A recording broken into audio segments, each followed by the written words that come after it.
Pasca letusan Merapi tahun 2010, pemerintah mencoba membujuk masyarakat Merapi untuk pindah dari kawasan rawan bencana atau KRB. Namun yang terjadi kemudian adalah masyarakat menolak tawaran itu. Padahal pemerintah akan memberikan hunian tetap bagi masyarakat yang mau direlokasi. Apa yang sebenarnya terjadi? Kenapa masyarakat tetap enggan pindah? Dan apa nilai yang selama ini tersimpan di balik alam Merapi?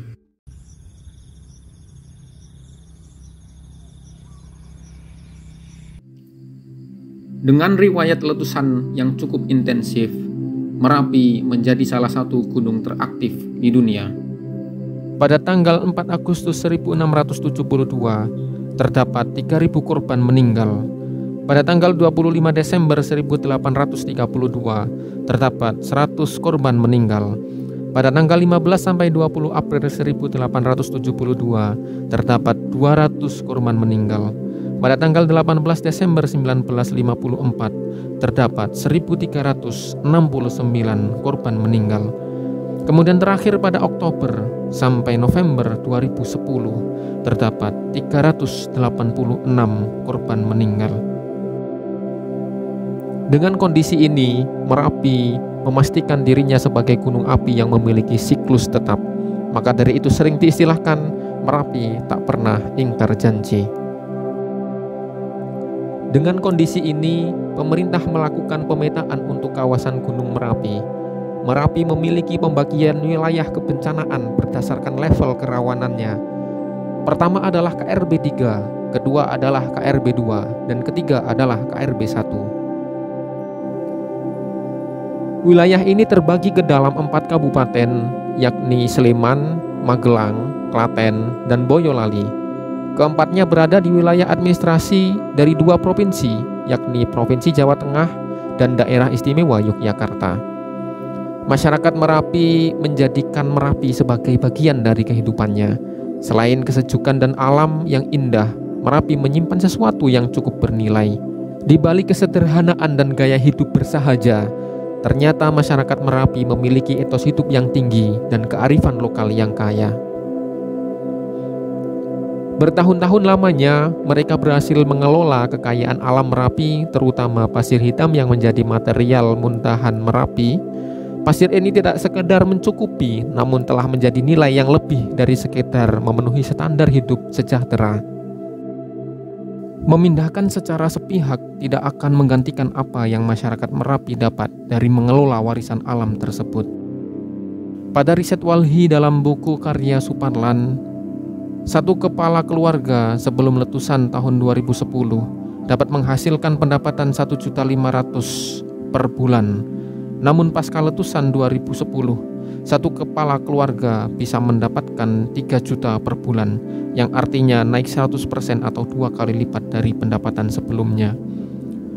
Meski kearifan rumah mereka sederhana, namun umumnya mereka menyiapkan kendaraan roda 4 setiap keluarga. Selain sebagai kebutuhan juga karena hal itu sebagai langkah mitigasi bencana atau antisipasi jika sewaktu-waktu terjadi keadaan darurat. Merujuk data dan informasi Desa Glagaharjo tahun 2010, mata pencaharian masyarakat mayoritas 80% adalah petani hamparan, peternak sapi perah dengan rata-rata kepemilikan 2-3 ekor, sekaligus sebagai penambang pasir. Sisa 20% adalah kerja sambilan di sektor pertukangan kayu dan bangunan. Hasil dari peternakan susu perah rata-rata per hari 30 liter dari 2-3 ekor sapi dengan kisaran harga adalah 3.500 per liter. Jika di total produksi susu Desa Glagaharjo berkisar 4.000 sampai 5.000 liter per hari. Produksi susu diambil setiap hari oleh perusahaan Nestle untuk mensuplai perusahaan SGM. Masyarakat Merapi tahu bagaimana cara mereka harus hidup. Desain rumah mereka pun sudah tersistem. Bagaimana arah pintu terbuka, posisi jendela, dan tata letak lainnya telah didesain untuk mekanisme kesigapan dalam keadaan darurat bencana. Kearifan lokal dalam memahami alam juga menjadi satu kelebihan masyarakat Merapi. Mereka akan dapat menafsirkan gerak-gerik hewan tertentu untuk prediksi akan terjadinya keadaan tertentu. Seperti tahun 2010 munculnya kera, ular, dan beberapa hewan yang turun dari lereng Merapi adalah tanda akan adanya erupsi. Untuk itu masyarakat telah terlatih dalam membaca keadaan alam ini. Selain itu, dalam langkah kesigapan terdapat dua mekanisme koordinasi yang wajib dikuasai oleh masyarakat Merapi. Terutama saat erupsi tahun 2010, pertama adalah adanya tradisi berkilir untuk tidur. Dalam satu keluarga tidak diperbolehkan untuk tidur bersama secara serentak. Minimal harus bergantian atau ada salah satu yang berjaga dalam kondisi tertentu. Saat suami tidur, maka saat itulah istri terjaga atau sebaliknya. Jika masyarakat pada umumnya lazim menggunakan handphone untuk berkomunikasi, maka sedikit berbeda dengan masyarakat Merapi. Mereka dalam satu kakak minimal memiliki 2 HT atau 4 HT. Saat sang suami pergi di sekitar rumah dan menemukan informasi darurat, maka dengan HT ia akan bisa mengabarkan kepada sang istri atau sebaliknya. Selain itu, masyarakat Merapi juga mengandalkan radio untuk pengamatan kondisi dan situasi saat berjaga terkait kondisi Merapi yang sedang tidak stabil. Bagi masyarakatnya, Merapi telah menjadi bagian kehidupan dan jiwa mereka. Merapi bukan untuk ditinggalkan atau ditakuti, namun Merapi sebagai salah satu gunung teraktif di dunia perlu difahami. Merapi telah memberikan banyak penghidupan kepada mereka dari pasirnya, dari tetumbuhannya, dan dari banyak aspek lainnya.